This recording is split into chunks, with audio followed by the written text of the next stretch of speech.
Hey everybody, welcome to the only real estate podcast we're listening to, and I'm not even going to attempt to do what Nick does this week because I just keep screwing it up. We're just going to start talking to Geniya about investing, and we're here now on the show. And we're talking. Get the camera off me. Get the camera off me. Wait, so why did you get thrown in Facebook jail? I don't know. Genuinely. They don't tell you? They don't tell you. No, they're like, your posting privileges have been turned off. Like, see you in a month. Yeah. That literally happens to me every week on this show when I share it out to like 84 pages, and then like 75 of them are like, get the hell out of here, bro. Does that make you feel Kind of bad. like back home? But in Where a they little just to bit. shut your life down with no explanation? Just like that, yes. I think it was maybe a little bit more aggressive than Facebook jail. A little bit. I went on to share a listing coming up, and it was like, I didn't even have the option. Like, there was no publish button. There was like nothing. Really? Yeah. Oh, that's So I was like, lame. cool. I guess I have a month off. We got our ads account shut down one time. I say one time. It was like 2 weeks ago. And this was like, This one time. this is one of the biggest victories of my life, is like this, getting married to the beautiful woman. It's pretty much it, right? And I did the quality control review or whatever, where I challenged them. I was like, I'm not violating fair housing guidelines with my ads. Like, do a manual review. And what's crazy about Facebook is Facebook's like a really spiteful Yes. girlfriend, where there's like, even when you're right, they won't just come out and say, look, I'm sorry, I was wrong. They'll just stop talking about it.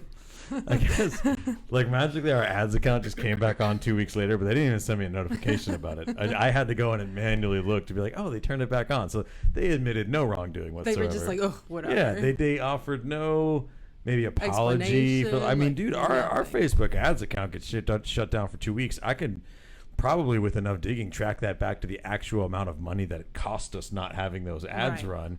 Facebook don't care. They don't care. They're not even going to apologize. Nope. Whatever. We're streaming this on Facebook now, so I don't want to get this show shut down. Anyway, tell us about your business, because we're doing cold intro today. Okay. So I specialize in investment properties and basically help people make money in real estate, but without doing it alone.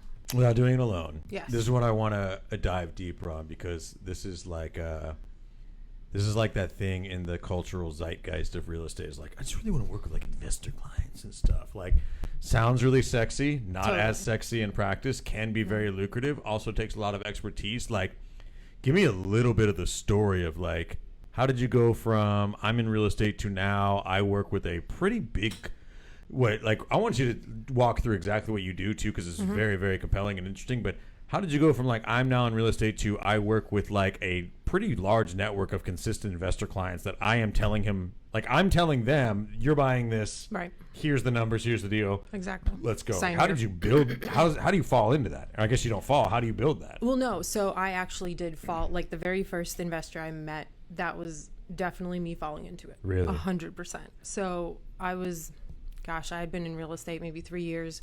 I was doing sign calls, and I was helping this tenant move into a house, right? And we do the showing, house is great, we sign a lease, life's good.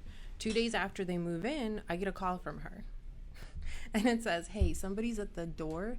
He says he bought this house in foreclosure 4 days ago, and we're not supposed to be here.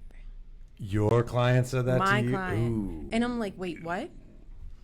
So I call my broker, and he's like, whatever you do not go down there. Like, do not go down there. So guess what I do? You got in the car. Of course I get in the car and I go down there, right? Because I'm like, surely not. Known you for a little while now. Seems consistent with your character. Seems legit, right? I'm like, this poor woman's crying, right? That this dude shows up and says, I own your house. Who Yeah. are you? Right? Oh, man. So I get there.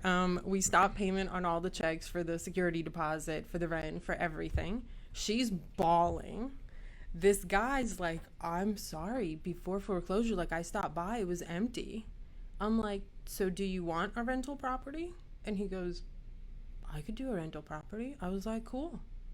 And so he was my first investor client. So and you worked it out so the tenants could stay? Yes, they lived there for 2 years, and then they bought one of his flips when they were ready to move. That's bananas. Here's the thing about Talk that. about a win-win, though, I right? know. The crazy and my thing broker was like, "Whatever you do, don't go down there." And I'm like, "I'm on my way." But here's what I think I like what I heard in that is like you just inherently knew how to diffuse the situation, not just everybody freaking out, but you were just I hey, was like, dude, "It's fine. you want a tenant? I'll be there in a minute. Yeah, I got this." that's awesome. Right. And of course, my husband, who's like the better half. Yeah, goes, well, we're not saying Well, I it's thought he easy to said go don't- down when your husband's fucking 7.5 feet tall, too. Like he's Jenya's there. like, I just went to that dude. I'm the I'll one roll you need to anywhere worry with that about, guy. Trust me. He's just like, but I thought he told you not to go. And I was like, so? Like, that's not the right thing to do. I'll be right back. He was like, oh, God, we're going to get sued. I'm like, maybe. So how does that light bulb flip? Like, you diffuse the situation, Right. and your light bulb was just like, And they were this like, was oh, fun. do you help a lot of tenants? And I'm like, not usually, but why? Do you want more rental properties? And that's just how it took off. They now have 23 rental properties that I help them acquire, some off market, some on market, some foreclosure. And we do about 12 to 18 flips a year with just that one client. just that those people. So And it's exclusive. Everything's exclusive. we just walked a couple of your investment or your flip properties Mm-hmm. that you're helping with clients the other day, last Yeah. weekend. Take us through the process of, I come to Geniya, I want to invest in real estate, and I'm new. How does the process work with you? So really, the first thing I need to do is I need to have a nice long conversation with you to figure out what your comfort level is for investing, Okay. right? Yesterday, I took a call from an investor. It's going to be their first investment, and they're like, yeah, we're not afraid of any size project. The word foundation came out of my mouth one time, and their tone changed completely. So now I know we're looking at more of a cosmetic. Is there heavy, Yeah. heavy lifting kind of? Okay. You know. So let's analyze along the way too, right? So we can turn this into actionable advice. Step one, understand what people are read between the lines a little bit. If somebody says, "Oh, Anything I'm goes." fine with any project," maybe that's not the case. Well, exactly. You're like, oh, okay, great. So you're okay with like a tear down? And they're like, well, no. I'm like, okay, so not any. Right. Got it. Let's scale that back a step, right? So instead of tearing it down, like, are you cool with having to take it to the studs? Well, I didn't really want to do. Okay, cool. Next step back, right? It's no different. Honestly, that process is no different than qualifying your buyers. Okay, like so your residential yeah, buyers that so you that's- take out and they say, hey, I'm not afraid of a little elbow grease. But then they freak out that the paint's not their favorite color, right? And you go, oh, okay, elbow grease means something different to you. I love that comparison because part of the reason that I enjoy our relationship so much is that I can kind of hand you these investor deals Right. because I am the agent who's not super stoked about that Right. relationship. And it's not that I don't know the questions to ask. It's just that I haven't done enough and don't feel my way all through that. You relating it that way to essentially like a buyer consultation of just when the buyer says, no, Yeah. we'll take it. We'll buy a house anywhere. Okay, well, do you want a house here? And they're like, no, not there. And you just eventually just back the whole process Right. down to really where their risk tolerance is. And now you can be a problem solver for them. I think the kind of just the overarching idea there is there's a little bit different dynamic with investor clients, and that is they're not interviewing you as an agent as much as you're interviewing them as a client as well. It's much more of a two-way street than residential buyers. Residential buyers, they should want to know what they're getting in an agent, obviously, and so should an investor. You should also want to know what you're getting in an investor and know that you're working with people that you can really serve adequately. So understanding what questions to ask because you're also interviewing them. Well, 100%. And you know what's funny?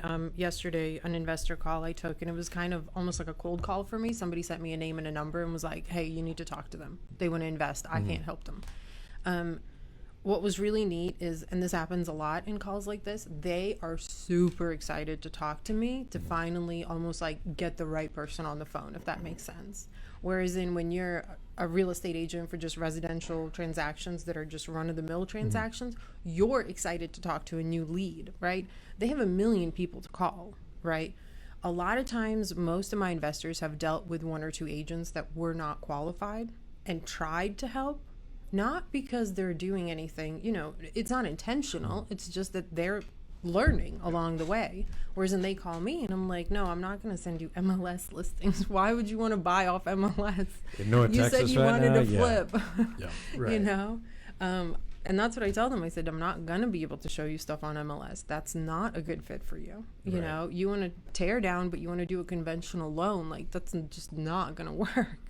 Okay, so It's a huge educational process for everybody. so we get through the educational process. What happens next?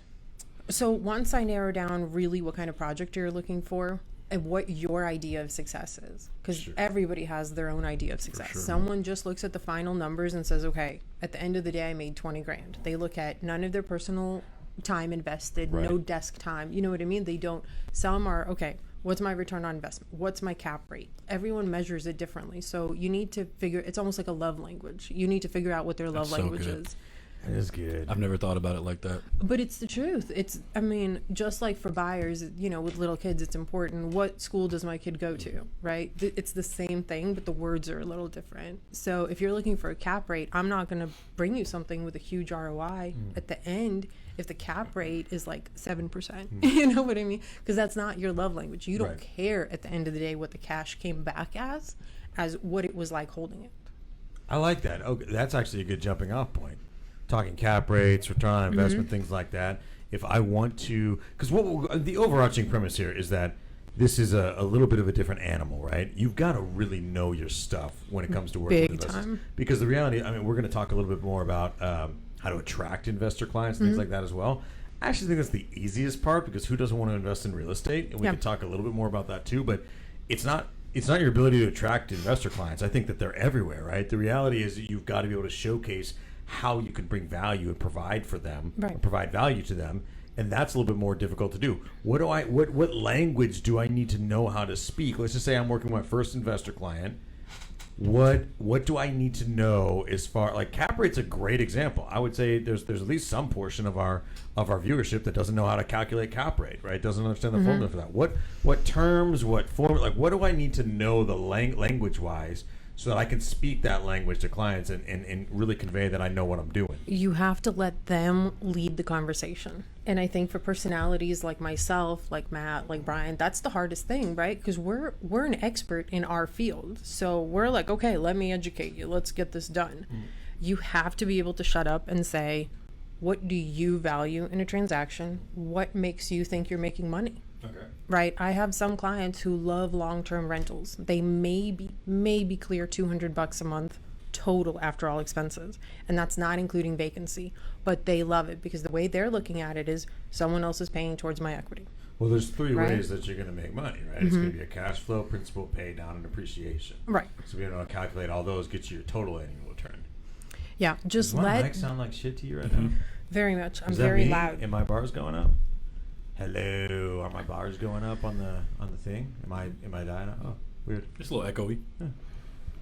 Anyway, Give us a thumbs up if Brian sounds okay. do I sound like I'm in a cave? I'm just very loud. Okay, get specific for me now. This is perfect. Okay. Just let the Explain to investor me talk. capitalization rate. How do I calculate it? Oh man, put me on the spot. I need like a note, It's pad, easy. and paper. It is total value divided by net operating income, right? So if I have $1 million property and my net operating income is total rents minus expenses without mortgage, without my debt service, so my mortgage payment, right? Still includes insurance and taxes and things like that. So if my total value is $1 million, my net operating income is $200,000. That'd be damn good, right? That's really good. That means I have a 20% That's a cap hell of an rate. example, sir. Yeah, you're going to be super billionaire guy. But if I have Quick, who wants his deal? If my place is worth $70,000 or $1 million, I have a $70,000 NOI. That means I have a 7% cap rate, right? Being able to speak those languages. There's a lot of good books out there that you can read on things like that. 33 cash flow and 33 other terms that every real estate investor should know is a good one. There's a whole bunch of them, right? There's a million of them Being out able there. to speak that language is really, really important. So if what I just said, just kind of you had no idea what the hell I was talking about there, those are the types of things you need to talk about or need to get a little bit geared up on. The velocity of money is another great one. That's one that's a little bit more intangible. You can't calculate it perfectly all the time. But for example, let's just say I'm going to make $40,000 on a flip. Well, let's say I have two options, right? I have two scenarios. Now I'm just taking over. If I have two scenarios, actually, I'll ask you No, this I one. like it. No. I'm gonna put I'm you on gonna the get a spot. drink. I have two options. I could flip house A or house B. House A is going to Both. make me 15. Yeah, both is always the answer. House A is going to make me $15,000 and take 4 weeks, Okay. plus 30 days for the turnaround. House B is going to make 50 grand, and it's going to take me 6 months. Which one should I do? House A. House A every time, because your velocity of money is much better, right? I can take that 15 and go roll it into something else. It's important to start to understand those types of things. Yes. So the first thing I think any investor wanting to get into the business needs to understand that you're not building your dream home. Like, that's lesson 1. Lesson 2 would be 90% of people, 90% of the time, this is on the sell end. This is when you're liquidating the property, right? Because that's when you're making money. You never make that's when you know. Sure. Right? So realistically, 90% of people need to love it 90% of the time. They need to be able to see themselves painting the walls the color they love. Don't paint it for them because you don't know them, and that's fine. Play to the middle, right? Right, absolutely. On top of that, I know I always say this, but it's whatever's in stock, right? Pick a theme, pick a color scheme, follow it through, and don't do the special order. Don't wait on something to be in stock, because it's not up to you. You lose all control doing that. Time is money. There's just no better way to put it. Taxes, utilities, your carrying costs. If it's a hard money lender, you're talking just percent out the wazoo. If it's conventional, it's less, but still not good. Right? So hurry up, get in, get out, get it done. I like that a lot. So you have a pretty big stable of investors that you work with now. I do. I think this is the easiest question to answer, because people will say, how do I attract more investor clients? The reality is, dude, anybody with money become an investor client. Right. It's just what is your what is your ability to convey opportunity to them? If you're struggling to find investor clients, you may want to look at what type of value you have to provide investor clients, because that might be the reason you're not attracting them. The reality is, you could pull up your Facebook right now and probably find 100 people who are qualified to go buy an investment property. It's just, what are you going to say to them when they want to go buy it? And right. When they answer the phone, what do you say? Yeah. Hey, and if you knew what to say, really why love aren't to work with investors. Yeah. And if you knew what to say, why are you one? not calling them right now? Right. So, but beyond that, how can I be working to attract more investment clients? Have deals. Build your network. So every single wholesaler I've ever come across, I have their contact in my phone. They have my contact in their phone. They know they can call me from anywhere in the Metroplex with any condition property. And if I don't pick it up for one of my clients or myself or somebody in my sphere, another agent who I know works with, I will get them to the right person where they're going to make money, the seller's going to be happy, and someone's going to pick up that deal. We had a deal come in yesterday for one of our agents, and I walked into the other office, and she goes, "Hey, Brian, I got a deal. I'm going to send Paul out to. I think it'd be a great wholesale deal." And Genia's head whipped around with a stare. Like, are you out of your damn mind not telling me about that deal first? I'm right here. Brian, get out. I think one of the things that I enjoy most is exactly what we're talking about. I know you're going to get into this in a minute. You are so hands-on, and I think this is what makes you really, really effective for your clients, is because where you and I have always gotten along, and I think our business is similar, because we couldn't focus on separate, more different type of business, right? Like, I will literally hand you every single person who says they're an investor. It's just not who I want to work with. It's not how my mind works. I like the emotional part of real estate. I don't like the disengaged part about it's just about money, right? That's always been a struggle for me. That's why I was a buyer's agent for so freaking long, right? Right. But you are so, and I want you to dive into this a little bit, like how you service your investors from like what you do for them, because I do think it's above and beyond. And I also think it's probably why you're so effective, because some of the stuff you do, I'm just like, damn, they trust the shit out of you. She picked what for you? It's crazy. Okay, so I really do. So I have amazing clients that I get to work with every day who just put an insane amount of trust in me, even when I wasn't qualified to be trusted that much, you know? But realistically, so if there's a potential deal or a deal we bought at foreclosure for a client, what I do is I actually walk through with my pen and paper, and we go through the entire house, and we put together a plan, and we know how much these things are going to cost, because this is something I do day in, day out.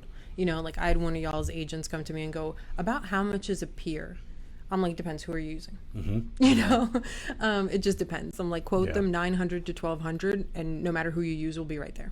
Unless they don't offer a warranty, right? Then it'll be way cheaper. It'll be like, right, $20. And so realistically, it's a really good way to put a game plan together.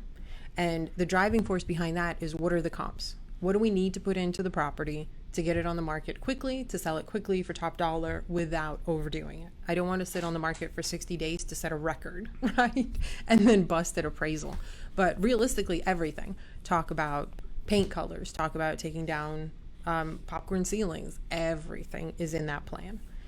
There are some variances that some clients like to make where they take it a little more personal, or they want to have something very special in the house. At that point, I kind of advise them, listen, no offense, it's a great chandelier. I don't think it's worth waiting a month, but like, it's your money. Well, and here's what you do really well that I think agents are really reluctant to do. And Brian and I were talking about this at lunch today. I think there's facets of my life where I'm really shitty at this. But like, telling your clients what is best for them is not you misrepresenting them. First off, we've got to get over this mentality that we work for our clients. This is a symbiotic relationship. We're all trying to achieve the same goal. I have never worked for a client. I've worked with a lot of them, but I've never worked for anybody, right? I've been fired by people. I've fired people. It's because we're both on equal footing as far as the job goes. And I think you do that at a really high level as far as, and I think it's even more important when there's a short-term opportunity, right? Some of the, I think a lot of residential real estate agents who just typically sell to end game buyers can hide a lot behind the time that their client's going to own the home. Right. Meaning, like, if they kind of screw up a little bit, you're going to be in there for 5 years. That grand's going to show back up, right? If you make a bunch of those types of mistakes in somebody who's trying to move a property in 45 or 60 days, you're legitimately almost making that property completely, maybe a straight wash or a potential loss for them. Right. And one of the things that I admire most about how you run it is you're not afraid to tell anybody, but much less your clients, exactly which direction that you think they need to take the property. And that comes from an extreme level of confidence, extreme knowledge, understanding the market at a really high level too. Right. And I hope that's what people are hearing, right? Because that's what you do at a really, really high level. Experience though too, and maybe that's a point to make, is like, I want people to have as much business as they possibly can and everybody to succeed, but maybe there's something to be said for, like, should you really even be working with a lot of investor clients if you've never invested in real estate before? You know, that's one of those. Maybe that's step one. Yes and no. I think it's a lot easier to work with an investor that has some experience, so that way they can also guide you. But keep in mind, it's like anything else. If the first time you learn something isn't the best way to do it, it's going to stick with you. You're going to have a really hard time of shaking that. Yeah. So about a year and a half ago, I had never used a hard money lender, but I had clients who wanted to use them, and they would ask me, okay, well, what's the process like? I don't know. Yeah. Right? Like, I've heard of them. I've had clients use them, but do you really know? So I went out and I bought a property and I used a hard money lender. Because I was like, okay, how else am I going to know, right? I know about mortgages because I have a mortgage, right? Like, you can only read so much before you truly understand something when it's personally being done. So I worked with a hard money lender. And it's funny because the way you picture it, or at least I pictured it, even though I had been in the business for years, is it's like a loan shark, right? They will come knocking on your door. They'll be like, you're 30 cents off on your payment last month. We're taking your oven. You know, like, I just don't know. Like, I thought it was like dealing with the mob, right? The oven's such a hard thing to take. It's like an episode of The Office where, like, that guy comes along and Michael Scott and Andy and Dwight have to go, like, figure out the health insurance thing. This is how Geniya thought hard money lenders were. Just show up and they just start rolling up the car. How he thinks the process of declaring bankruptcy is. I declare bankruptcy. They're just rolling up the carpet, walking out of the door. They're like, we'll be back next week when you pay and bring this carpet back. Yeah, exactly. You just don't know until you know. And then I was like, oh, okay, so this isn't so bad at all. You know, nobody showed up at my house. Nobody stole our oven. Like, it's usually pretty smooth if you know what you're doing. It was great. Yeah. And so now I can genuinely tell my clients it's awesome. Like, it's a great way to leverage your cash. Who do you use? We're local, so I mean, we're not local, we're national, but locally, who do you use? So I actually use High Five. Ooh, okay. I work with a guy named Eugene, and he is just phenomenal. I was talking to him last night. That's my rule. If you're working with me, especially on tricky deals like that, and I call you at, let's say, 8 o'clock on like a Tuesday, and you don't call me back in like the next half an hour knowing we have deals working, that's a problem. It's a problem. Okay. Yeah, because this is a business that doesn't shut down at 7. Like, it just isn't. And I set the expectation. It's not like I'm going to call somebody I don't know at 8 o'clock on their cell. And to be honest, dude, that's good advice for every real estate agent when choosing vendors, right? Like, I'm not saying you need to choose people who will just be at your beck and call, just like you shouldn't take on clients who are going to text you at every hour. But there is an aspect, your vendor pool of people that you're working with, especially if you got a little bit of time under your belt and can kind of understand the transaction, you really need to be in a space where you got the people lined up who are going to be responsive and provide the exact same client experience that you're attempting to provide. We had a vendor 2 weeks ago, last week, that we were supposed to have a closing on Monday. Now, I understand the office wasn't open for this reason, but this person also wasn't responding because of this reason. And they responded on Tuesday, and they said, sorry, I was out of the office yesterday because of President's Day. And I was like, I get it if you can't close on President's Day if it's a national holiday, but your inability to respond to an email on President's Day, I'm going to require you to at least name the presidents. All of them. All of them, in order. While in you order were for celebrating. me to think that this national holiday was so important to you that you couldn't return my email, name the presidents start to finish. Right. I'll hold. Chronologically. I think I can start at like Eisenhower and get all of them, but before that, I mix up a couple. I hope you can start at least the Washington, but it first stops pretty quickly after that for me. Well, I could start at Washington and get a Good. few, and then there's a massive gap in the middle. I don't even know if And then I I can can get a pick few. it back up at Eisenhower. I'm only 50-50 that Adams is second. There's an that- Adams, and then there's a John Quincy Adams who's Yes. 4, but there's somebody else who's 3. And I don't know who number 3 is. Siri. I know. Didn't make a big enough Well, impact see, on my And then I This think is Abe why Lincoln's we work. 16, and then I forget until like the 1940s. This is why we work on President's 100 Day. years later. Yeah, like 25 in the middle. I don't know what order they go in. Ulysses S. Grant is in there somewhere, probably. If you know the third president, please comment. Yeah, comment President 3. Help us please. out. This is going to be keeping me up tonight. So, all right, finding deals is kind of where we left off. You're Yeah. on every wholesale list. How else do you find deals for your clients? Off market. A lot of people bring me deals. I think that's part of it. Networking has kind of been an overarching theme of this year, Yes. right? 100%. What does that look like for you day to day? As many agents as I've ever met, they all know that I'm a person they can bring a listing that they don't think they can easily sell, a listing with a difficult buyer who doesn't allow showings unless it's Yeah. between 7 and 8 p.m. on every other Thursday, right? Like, those are the kind of people it's just not going to happen. The lady we had a couple of years ago who didn't want to stop smoking weed in her place, so she signed with Open Door because she was like, think of like I'm going to stop right here. How high do you have I've to been be? I've been to college. Weed's cool, fine, whatever. I've been Like, to college. I know what your weed budget is, Right. and you're willing to give up an extra 15 G's on top of that just because you don't want to go blow on Like, the do you know patio. how much Bro, weed that is? Yeah, you know how much weed you just flushed down the Weed you can toilet get for 15 grand? by not selling on the market? Sell to Wow. Open Door for 11%. Could have bought you so much weed with the extra money. Like, think logically. Yeah, that's why weed dealers are not usually the most. It is Thomas Jefferson. I was going to say Thomas that, Jefferson. but I didn't want to be wrong. Non-committal. I didn't want to be wrong. Thank you, Maddie. I think the thing to think about, though, is, I understand maybe not every other agent in your world wants to work with investors. No. Networking with your own sphere of agents is probably the first place to find a steady, consistent stream of off-market investment deals. That's how we found. Literally, the last flip property we just bought was from our own team. I would say more. We have a lot of the wholesale deals we find from other agents, things like that. You'd be amazed when you start to vocalize what it is you're trying to accomplish. Right. How many people are have something that you're looking for? Absolutely. As soon as you make it known that this is what you do, you enjoy it, and you're really good at it, people are just going to be like, oh, quick question. Yeah.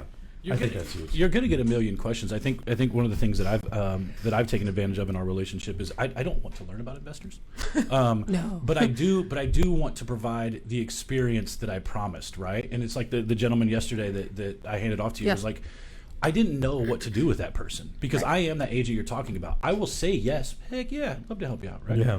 And then not really know where to go from there because I don't have a book of inventory. I don't have a book of investors. I know what the generic terms, right? But I can't put all that together in a larger picture to help guide that person through the process. So for me, there's also an aspect of this that has nothing to do, and this may sound crazy to other real estate agents, but it has nothing to do with me getting paid. It literally has to do with just servicing the client at a super high level and making sure that because that investor, especially in somebody else's world, is going to turn into a million other things, right? A bunch of other opportunities. You do well by that investor, they're going to send you other people, right? And the flip side of it is you may have one of those emotional pain in the ass buyers or sellers down the road that's not an investor that you don't want to deal with, right? So strengthening my relationship with you is obviously hugely important, but it just makes me feel good to know that, like, hey, I made a promise to this person, a He's promise gonna be that I well taken cannot care of. fulfill, Right. But I know somebody who can, Right. And I think that's hugely important. There's like a confidence thing here too, right? In that, I think a lot of us, anybody who's been in the business for a while, has. This is perfect for you. You have at least some sort of steady stream of investment clients that come to you. Now, at this point, you usually just refer them now, but they still come to you because you've been in the business for a while, right?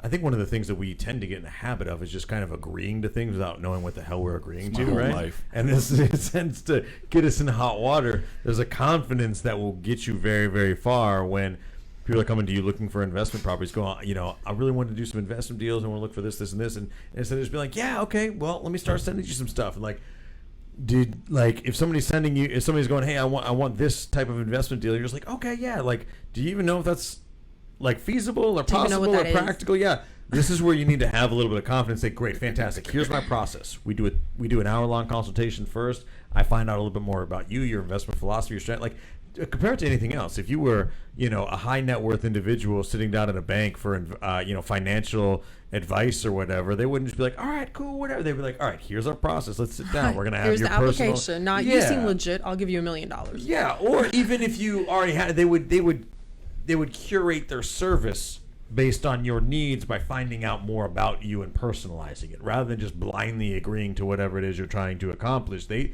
want to hold up their end of the bargain and you want to hold up your end of the bargain. We had a situation maybe a year ago where an agent walked in my office. They're like, I just got off the phone with an investor. I'm really excited. They were looking for, multifamily, anywhere up to $15 million in these areas and stuff like that. And I'm just like, awesome. I'm like, so what did you tell them? And I'm like, they're like, I just told them I would just send them some stuff. And I was like, okay, where are you going to get some stuff to send? Where's the Where stuff? is that? Yeah. And they're like, well, I don't. They're like, well, that's why I walked in here. I was like, well, I really fucking wish you'd thought about that on the phone before you just came in here. You just dumped this in my lap. Now I have to find the stuff. Yeah, right. You're like, well, I mean, I know it's out there, but just damn, like, give me it's only noon. I got stuff to do.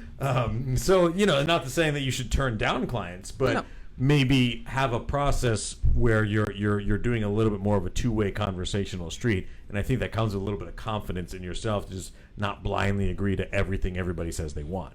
Right. It might not always be what they need. So I have one client, and I've worked with him and his whole family. I mean, for years and years. They have different types of investments. I've helped them with almost all of them. But once in a while, he'll call me and say, hey, I'm looking for a commercial property out in name of town, right? And I'm like, dude, I'm just not the one. Like, if you want my input for your portfolio, for the way I know you like to do business, I will walk it with you. I will talk it out to death with you. I'll review contracts, but I'm not a commercial agent. Like, this is not I don't know what's included, I've done one commercial deal, and the fact that went well is like a miracle in its own. Isn't that just from a real estate agent entrepreneurial standpoint, isn't that a great place to be? To be in a not even financially, but have your business be secure enough where you don't have to take every deal. Yes. And secondarily, also understanding your worth and knowing that more deals will come by staying in your fucking lane. And from that same person. That same absolutely. night, he That's what we called all me want. and he's like, let's talk it out, Genya. And I'm like, let's, absolutely. Like, we got on a conference call with his brother. We talked it out. Like, okay, what do you stand to make? Is this a good time to really be buying?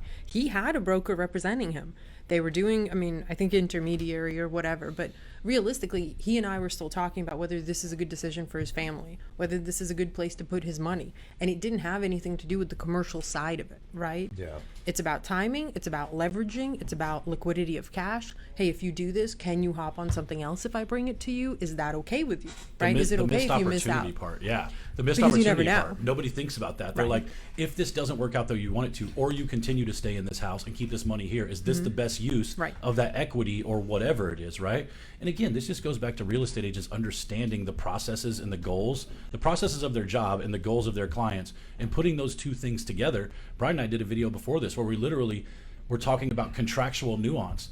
People don't really think about how important it is just to understand the damn contract that you're working with, because I can take the 1-to-4 contract here in the state of Texas and beat a lot of agents just by understanding the terms and how to reorganize those in a way that doesn't put my buyer really at risk in any way, and still accomplish their goals, right? Absolutely. And there's so much of that I just don't think agents understand how that ties into their ability to be effective for their clients. They really don't see the value in it, Absolutely. right? They think, okay, I understand what the option period is. You'll have 10 days to get out, right? That's like one of a dozen, right?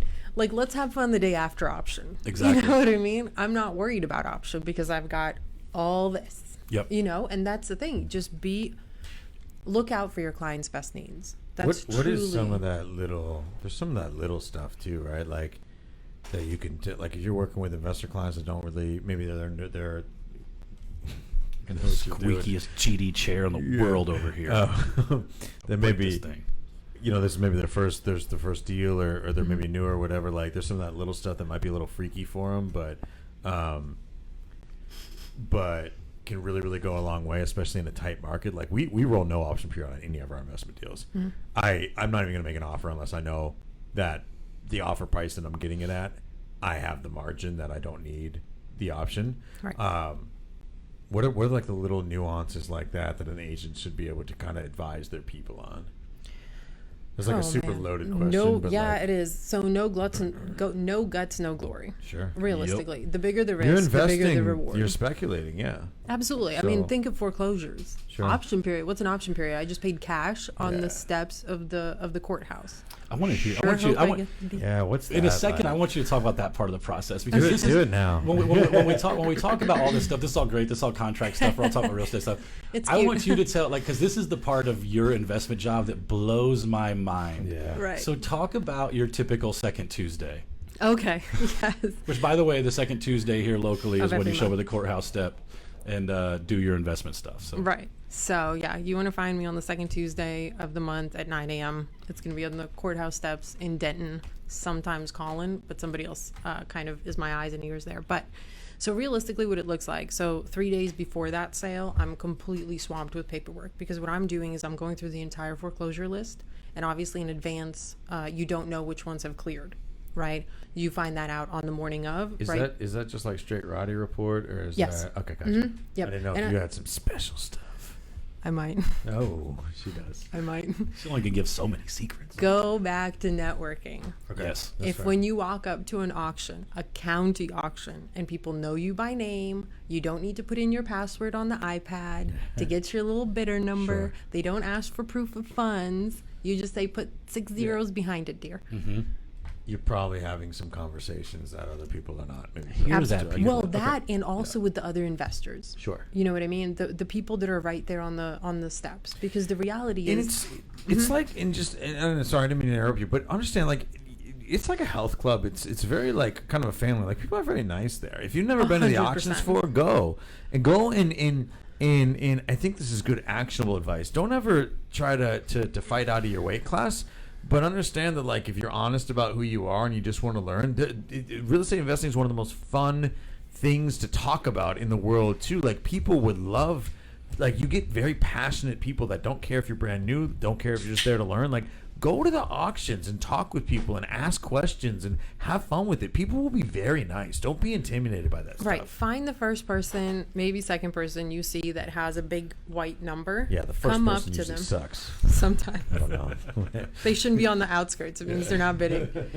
Go towards the center of the circle and literally walk up to the first person and say, hey, you know, if they look nice, you can come to me and be like, hey, I'm just here to watch. Can I just be I like just right kind there? of see what you're doing. Yeah. And you're like, yeah, absolutely. Well, what do you do before? Well, what I do is I run comps on every single property that I think any of my investors who are sending me to the auction really are going to be interested in. Yeah. So we're talking 30, 40 properties because most of mine are very location specific for their crews. So we've got 40 properties that I need to run comps, specific conservative comps on. I'm not trying to hit it out of the ballpark. I don't ever want to set a record for a neighborhood, right? Yeah. Because then I'm sweating the appraisal. Yeah. Especially now. So that's, 3 days of pulling comps. That's super cool. What's that? What's that whole? I've been in the auction so many times. Matt's never been. I've never set foot, and this is why I find it so crazy. Is one, I'm the typical person who gets sucked into the auction experience, right? Like Brian just I out myself on the show so many times for how much of a child I am for being 42 years old, but like I have just recently got my life together, right? I think it's so romanticized too, though. Like I think the auctions, people think it's like Fast and Furious, like Vin Diesel's there, you know, like Oh, could he he's- please come? That would be great. but That would like, really in that spice same things way, up. You know what I mean? Like, this is like If I there's see just a Triple lot X of- there, I might miss out on like a few deals, there's just so we're being honest. there's a lot of testosterone floating around. It's not really like that. You know, it kind of is, it kind of isn't. So I seem to be, I'm kind of the anomaly at the auction, right? Okay. Like, I'm joking around. I'm all like, hey, you got fuzz on your jacket. And they're like, oh, could you get it off? You know? Yeah. Whereas in, like, some of the other guys that they're bidding against, they're like, That's Yeah. that's a confidence in your And we- ability thing, Yeah. though, Well, right? that- You're and not you know- worried about your competition because you know what you're there to accomplish. You know how to Exactly. do it. You know it'll work out no matter what. absolutely. That's And you everywhere. get to know though. your You'll competition. find those same dudes at the horse track though, as well. You'll find dudes that are having fun. And you'll find dudes that are there to make money. Find those guys at dollar shots of Jaeger night. Yeah. Those are everywhere. Yeah, just go, be friendly, ask people if you can literally just follow them around. I mean, that's the reality of it. And the easiest one I think to do it at is Denton County. Super friendly crowd, great auctioneers, great attorneys, just really friendly people. Yeah. I've been working with them for years, so it's an adventure. It really is, because when you pay and you get a bill of sale, that's it. Like, you gave somebody an ungodly amount Your of house. maybe, Figure it out. That's it. maybe we'll send you the deed. Till then, Maybe. don't tear into it too much. Hopefully, none of Genia's tenants already moved in. Exactly. Otherwise, it's going to be a rental for you now. Right. Good news. Good news is. So what, as we kind of wrap this up, what's like, not people trying to get into investing because I think that's too broad, right? But like, what's just one thing that you constantly see agents just biffing on this investment thing that you just wish they would stop doing, right? And that might be too broad of a question. I'm putting you on the spot a little bit, but like, You know, there's got to not be really. something that you just see some silliness that you're like, God damn it, stop that. To be honest with you, it's very much parallel with people who have sellers who are very strong-willed, and you're too afraid or too timid to go toe-to-toe with them. Just Yeah. be honest with them. So many people are like, oh, okay. And I'm like, what are you, like legit, what the fuck were you thinking? Yeah. You know, like, why is that blue? Yeah, I think that's. How am I supposed to sell that? Like, I think to break that down though, that's really important because it's like I said before. I don't think it's hard to get investor clients, No. right? I think we all have them in our lives already. It's really about identifying them, educating them, and providing them value. If you are not able to bring them that value though, and you really screw things up, what becomes difficult is leveraging one investor client into another, and creating a network, right? Yep. You've been able to create a network of investor clients because you're educated, you're experienced, you know what you're doing, and people know that they can trust you. And that's why you get a lot of investor referrals. That's why your network is organically expanded, right? Right. I think that this is one of the things where it's very difficult to learn on the. I should say you shouldn't probably learn on the fly. If you're going to start working with investor clients, I think that's easy enough. Working with them at a high level, take time to educate yourself. Read about it, right? Like go to YouTube University if that's what you have to do. I don't see. Speak the language. This is where I think we see differently on really this. okay. Yep. Okay. I love Find disagreements. someone who does it well already. Yes. Because Okay. most of the time, like anything else in our business, right? Those who are successful are approachable because they know their shit, Sure. because they're willing to collaborate, because they're willing to share. I can tell you all of my secrets. Matt, you're still going to be like, I don't want to work with investors. I've said it on this show before. The guy who normally sits in your exact seat was Yeah. that person for me. Right. In New Orleans in 2016, Nick Good gave me the game. Yeah. And I thought to myself, why is this dude telling me all this? And what I didn't know that Nick knew was there's no way in God's green earth. What he wasn't telling me was all of the failure and trips and falls and Right. tiny minor adjustments and little tweaks in between Right. there that actually take. Brian and I've got a list of ideas that we can't execute on yet because there's certain things that need to happen first, Right. right? It was the same thing for me then. It's the same thing for you with this investor thing. There's people who are truly successful at a high level understand that telling somebody who's at the 101 level of it, Right. they're not in a negative way, but you're not really the competition. And if you come up to this top 1% where I'm at, welcome, You're bro. a peer. Let's do it. You're Welcome. a peer. You're gonna be my best another- friend. Yeah. Exactly. You're a peer. You're somebody I want in my network Yeah. from the ground up. Because if Absolutely. you want to sit down with me and you really want to learn, call me, sit down with me. I'll help you every step of the way. If you want to jump in the car with me and go see a wreck, come on. I got 3 to show you right now. I'm gonna put your email in the comments just to hold Absolutely. you to that. Absolutely. I think go ahead. I'm like, honestly, people who are like us are approachable. This Yes. isn't somebody that you see on a sign or somebody you hear about through the grapevine. I'm at the house that is being flipped. I'm there taking a look at the selections. I'm there That's pulling what's down some really of the cool cabinets. about your process is you actually help manage the project start to absolutely. finish. And then I have clients who really like that and ones that want a completely hands-off experience. Yeah. So we can do any facet of it, but I'm happy to walk it weekly or monthly or at different stages or Yeah. one, and we can see that we're on track. Or if we're kind of falling behind, let's see how that affects us. And that's what I always tell my clients. Don't come to me with information as it's happening. Don't come to me at the end when everything's a cluster and you're like, what do I do? Yeah. And I'm like, call me 60 days ago. Of course. You know what I mean? Because I want to help. I'm helping you figure out and navigate this process. Yeah. I can't do that if I'm completely out of the loop. Absolutely. I don't need to pick stuff for you at all. But if you want my expertise, the best way to do that is keep me in the loop. Let's do a monthly meeting at the house, right? Yep. Because phone calls are easy, but give me no information. Yep. None. Absolutely. Well, dude, so much knowledge, man. I love it. We got your email address in there. Awesome. Conversations, I do man. too. If anybody has any questions, be sure to reach out to Geniya. I'm sure she'll be happy to answer those. If you have clients, just let's be honest, you just don't understand how to service, get them to somebody who does. So at the very least, you're securing that relationship for yourself. I think that's hugely, hugely important. We got her email address right there. She just sat here and told you she'll respond to you. You know, make We might sure be to even reach doing out. a little online course actually. Yeah, we might be something for you. building out a little, Maybe. And also, if you have deals that you don't think you can sell, or you come across and you're like, holy shit, because that's usually how they are, right? You're still going to make your commission. Yeah. Bring it to me. You'll always make money. Absolutely. At no point do you just hand something over and go, man, wish I took that. And that's the thing is, I think that's important Nope. to say. We're not selling some give up your No, client no, thing, no, right? no. Like we're telling you, like this is mutually beneficial for everybody. 100%. So. Right. Awesome, man. You're amazing. Well, to be like Nick Good, make sure to go to the Only Real Estate podcast worth listening to and give us a like. Go over to our group and make sure you join. Also, go to iTunes and leave us a review. I don't know how many we have. Nick tracks that, but those are always super, super helpful. And Nick will be back from Telluride next week. He's sitting on his butt enjoying his amazing life. And we love him, but we'll see y'all next week. Jesse, take us change out. it up. Jesse, take us out.